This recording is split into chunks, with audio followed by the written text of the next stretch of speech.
Hola, ¿cómo están? Mi nombre es Luna Sofía Páez y con mi compañera Mariana Lagos el día de hoy vamos a hablar sobre activos y pasivos contingentes. Iniciaremos con el índice. Vamos a hablar sobre las provisiones, qué son y cómo se derivan, sobre el activo contingente, pasivos contingentes.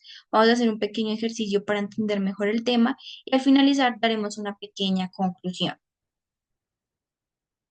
Primero debemos saber que esto está regido bajo la NIC 37, donde el objetivo de esta norma es que se reconozcan y se puedan medir las provisiones, pasivos contingentes, activos contingentes y demás. Esta NIC 37 se basa a partir de las bases apropiadas para tener un reconocimiento y una medición. Además, que tiene información suficiente para comprender la naturaleza del problema, la veracidad de la importancia y anteriores partidas como lo son ingresos, egresos, etcétera.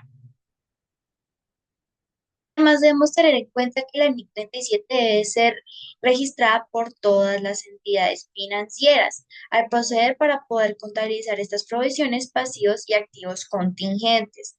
Pero esta norma no se aplica para contratos pendientes, en este caso si son honorosos o contratos que apliquen otras normas específicas. Algo muy curioso es que la NIC 37 nos indica cuándo provisionar y cuándo no. Por aquí tenemos el paso a paso de cómo es que se hace. Primero se hace la provisión, acá tenemos lo del pasivo, la obligación legal, la obligación implícita, el pasivo contingente, activo contingente y el contrato honoroso, que recordemos, no se presenta solo si es de carácter honoroso. Aquí para tener un parteaguas de todo lo que viene siendo y significando activo y pasivo contingente, tenemos que tener en cuenta que estos no se provisionan, más sin embargo, sí se informan. Son situaciones posibles, o sea, que nuestra empresa, nuestra entidad pueda tener el ámbito de seleccionarla. Surgen de sucesos pasados, esto es muy importante, son pasados, pero que nos van a generar algo en el futuro, cuya existencia ha de ser confirmada por la ocurrencia o falta de uno o hechos futuros. Son sucesos inciertos, por eso se debe estudiar bajo el control de la entidad.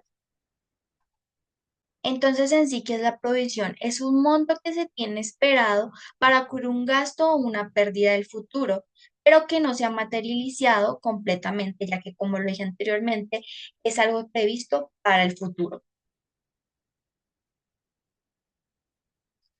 Hay que tener en cuenta estos tres pasos de aquí.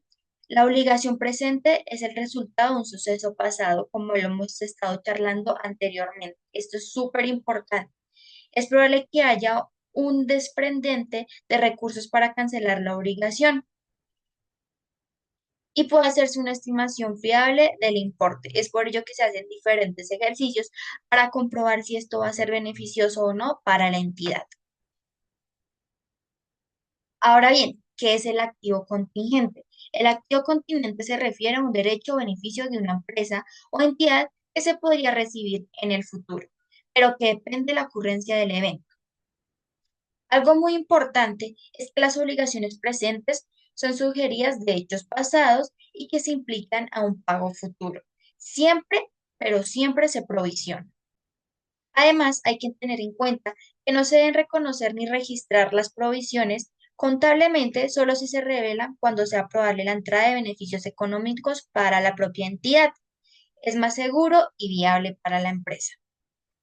Continuando con el activo contingente, este tipo de activo se reconoce a través de los estados financieros hasta que sea probable y que su impacto económico sea dudoso.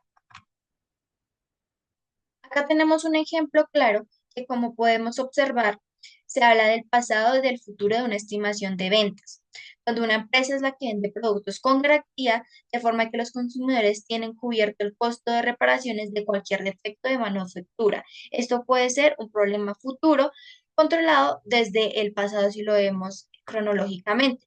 Por acá podemos ver cómo es que se saca este estimado, que sería utilizando los porcentajes que nos dan 75% de cero, más el 20% de 1 millón, más el 5% de 4 millones, que nos da 400.000. Este es el resultado estimado para la proyección en futuro.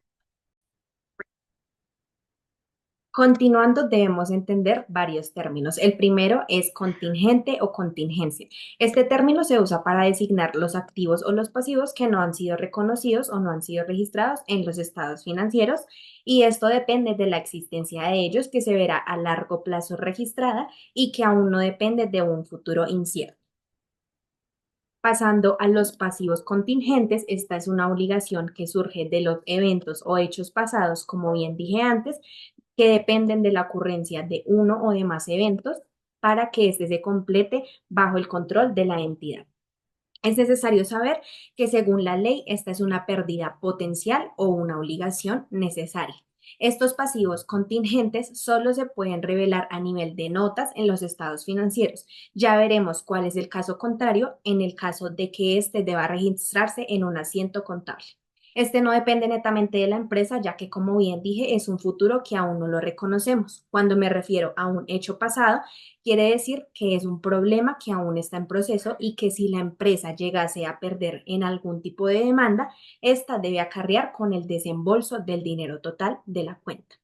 En dado caso de que debamos registrarlo en un asiento contable, debemos registrarlo con la cuenta 2895 titulada Diversos y en caso de manejarlo a nivel de subcuentas debemos registrarlo con un 289501 titulada Pasivos Contingentes. Es necesario saber que las provisiones y los pasivos van muy de la mano, ya que estos dependen y se desconoce tanto la cuenta, la cuantía y también el vencimiento de los términos. Es necesario que nosotros registremos esta contingencia, ya que a nivel de las empresas todo hecho se debe registrar en el asiento contable. Vamos a poner un ejemplo práctico de la vida cotidiana. Vamos a simular que una empresa entrega a su cliente un edificio. El cliente demanda a la empresa por daños estructurales en el edificio. ¿Cuál es el paso a seguir? Que los abogados determinen cuál es el proceso de la demanda. Los abogados en este caso estimaron que la probabilidad de que la empresa pierda es superior al 50%. Este es el primer punto. El segundo punto que determinaron los abogados es que es el monto necesario o mínimo en caso de que la empresa llegase a perder esta demanda es de 80 millones de pesos. Es así como estos dos ítems nos darán las pautas necesarias para saber si se debe registrar o no en un asiento contable. En este caso, como la pérdida o la demanda es mayor al 60%, se debe registrar en el asiento contable, debitando los gastos legales y acreditando los pasivos por demanda. Es así como también debemos anexar una nota en los pasivos y también debemos anexar esta nota en el estado financiero donde se determine el caso y donde se estructure y se redacte muy bien cuánto es el monto, el vencimiento y la cuantía. Es necesario también saber que si la pérdida o la probabilidad que determinaron los abogados es que la pérdida iba a ser del menos del 50%, solo se debe poner en las notas de los estados financieros y si es una decisión remota, esta no se registra ni se divulga. Es por esto que es necesario que nosotros reconozcamos la contingencia en los términos que dependen tanto pasivo como activo, ya que es un hecho que no sabemos, pero que aún así debemos estar muy presente y muy pendiente de ellos para que no se pase ningún término de estos. Muchas gracias.